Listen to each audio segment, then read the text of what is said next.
So, speaking of unlimited potential, Yeah. Dragon Ball Z Battle of Gods. Ooh. So, I was surprised to find out that this movie had only come out in the States 10 years ago. It came out in Japan in 2013. But, so Daniel, I know you weren't a Dragon Ball person. And so you're probably tired of me revisiting so many of these this month since Akira No, Toriyama passed. that's okay. Uh, but the context I'm going to give you is that okay, so Dragon Ball had a manga run from 1984 or 5 to 1995. It had an anime run that was extended by a anime only sequel called Dragon Ball GT for about another year and a half or so. Past that's like 1997 was when new Dragon Ball content stopped, Okay.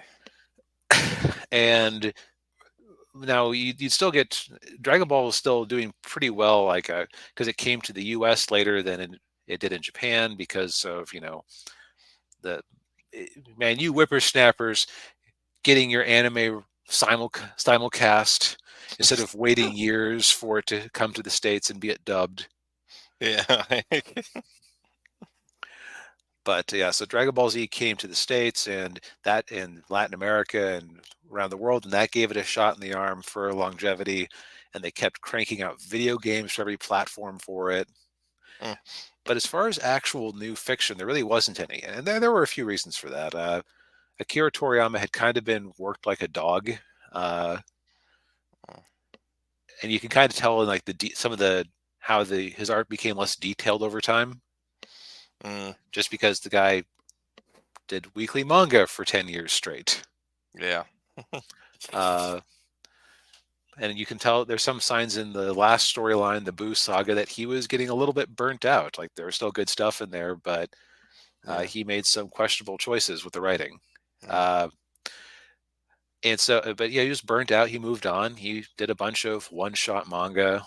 Uh, he kept doing video game design for Dragon Quest, but there really wasn't any new Dragon Ball.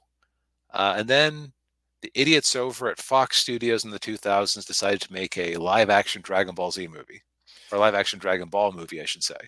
Oh yeah, I remember that.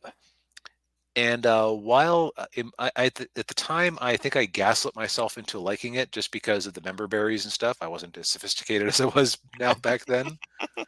Um, and also, I just very early on said, okay, this is more like the person they're calling Goku is much more like his more normal human son or half human son Gohan. I'm going to pretend that this is an alternate universe Gohan, and suddenly the movie becomes more enjoyable.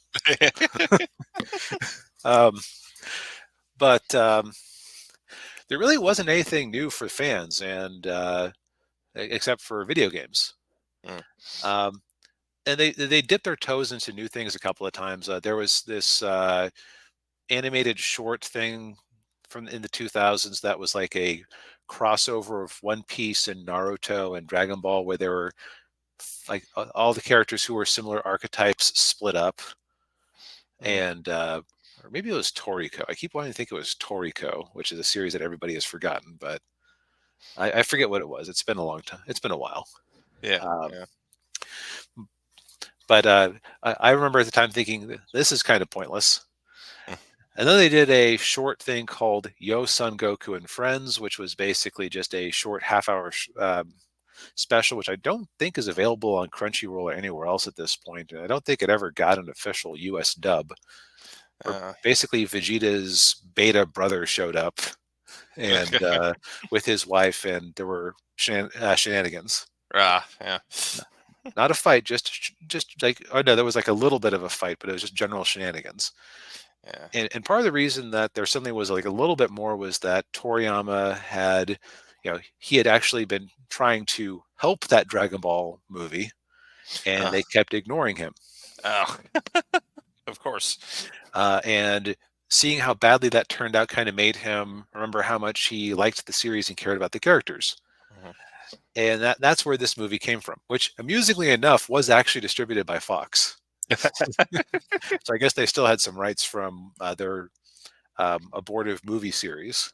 Yeah.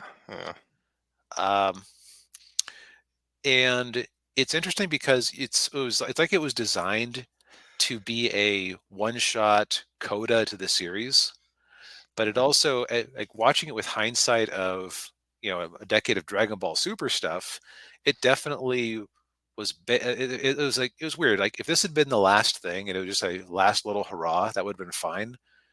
mm, But it was like a perfect springboard for new stuff. mm. All right, so what happened? This movie definitely has Akira Toriyama's creative instincts all over it. So you see that kind of bald, hairless cat on the left there? Yeah. So that is the villain of the movie, Lord Beerus, the god of destruction.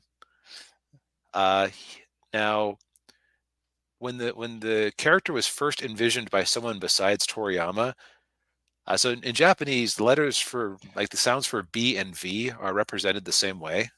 Mm, So the guy who came up with the concept was his name was Virus, basically Virus, mm, and so he was going to show up on Earth and infect people. uh, Akira Toriyama looked at this and misread that as Beerus, as in like beer, oh. and he gave him a sidekick named Weiss for whiskey, and he said, for other series, a thing where like somebody with an evil virus is taking over the world, and it's like a big serious thing. Nah, Beerus is the god of destruction. He wakes up and he decides that, or he wakes up because he had had a premonition 39 years earlier about that he would meet his great rival, somebody called the Super Saiyan God. Ah. And he and his assistant Whis go out trying to find this character because Beerus sleeps for many years at a time, like Mm, decades at a time. Um, so he and Whis go off and they run to Goku, um, who Goku's friend, one of the gods, King Kai, says, do not antagonize him at all. So what does Goku do? Hey, can we have a quick sparring match? yeah. You look like you're pretty strong. Um, and Goku, Beerus says, come out with everything you've got. Come on.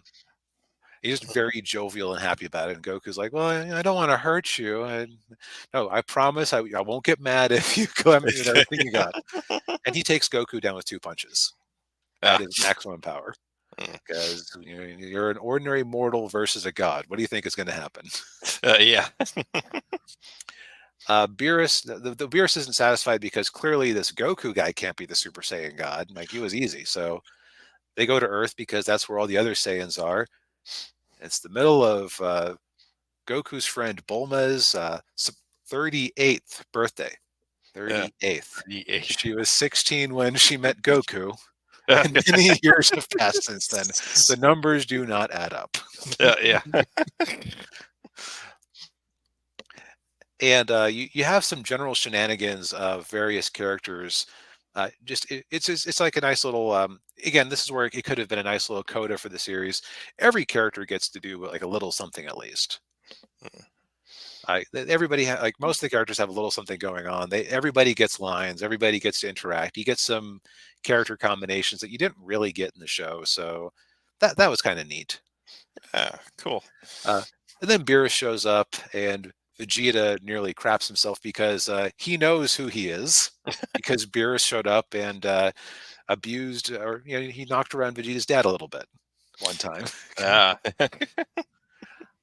and so you have this ultra serious warrior character having to make a fool of himself, trying to distract Beerus from being angry when like Bulma yells at him, or Mm. characters try to steal his food. Like you idiots are gonna get us all destroyed.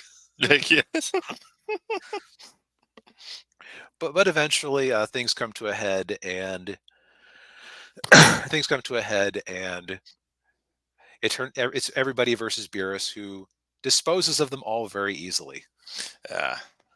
Vegeta puts up a little bit of a fight because Beerus slaps his wife, and Vegeta gets a rage boost, but it's not enough to make a difference. Yeah, yeah. And so, like all problems in the series, they solve this with the Dragon Balls because nobody knows what a Super Saiyan God is.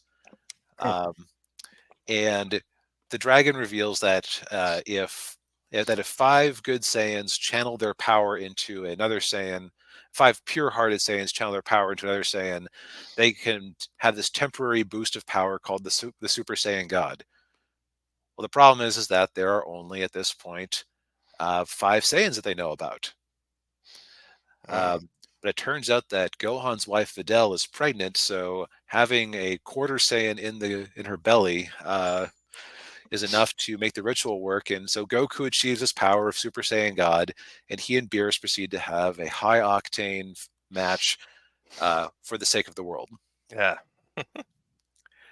Now, what's nice about this movie is that uh, again, like you get to see a little bit of everybody. Uh, I will say they once again do my boy Gohan dirty because in theory he should be stronger than Goku at this point still, Yeah. but he doesn't really get to do much. But that's okay because this movie is about Goku, and what it basically is, it's like Goku's journey in this movie is that he thought he was on top of the world after defeating the last villain, Mhm. and he not only gets to see what there is a world of power he can't even imagine. Yeah.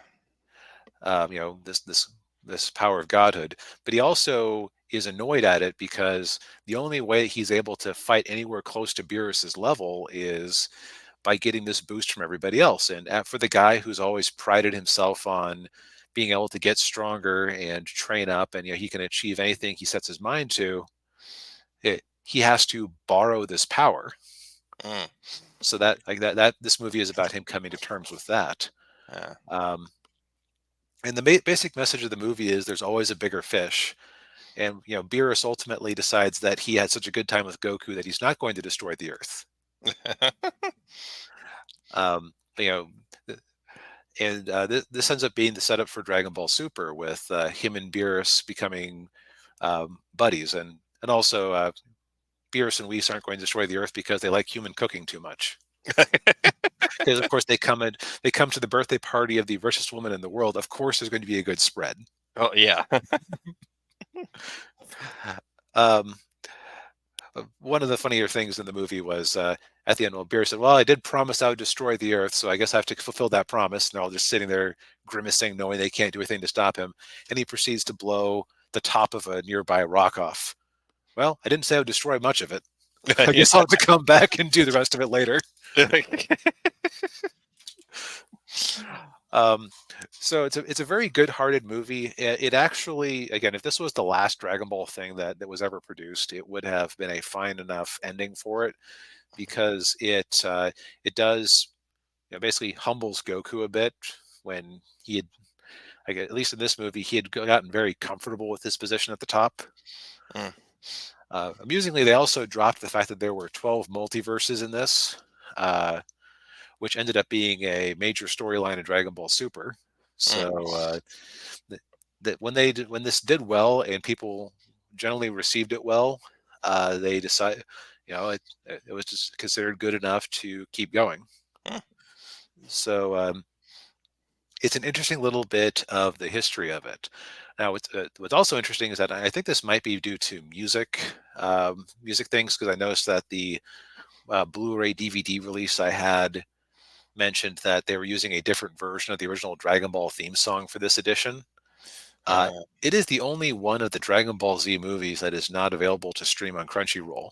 It's also not available digitally on Xbox or Amazon, from what I could tell. So yeah. this is a key reason to get physical media, folks. Yes. Yes. Because Yeah. I almost want to say that I bought it on digital at one point on my Xbox, and it wasn't in the library anymore. So that might be that's no good. There's some shenanigans there. Yeah, although I can't be 100% sure, but Yeah. I know it's not for sale there now. So yeah, that's why having discs for things you care about is good. Yes, indeed. Yeah. But yeah, so that was the Battle of Gods.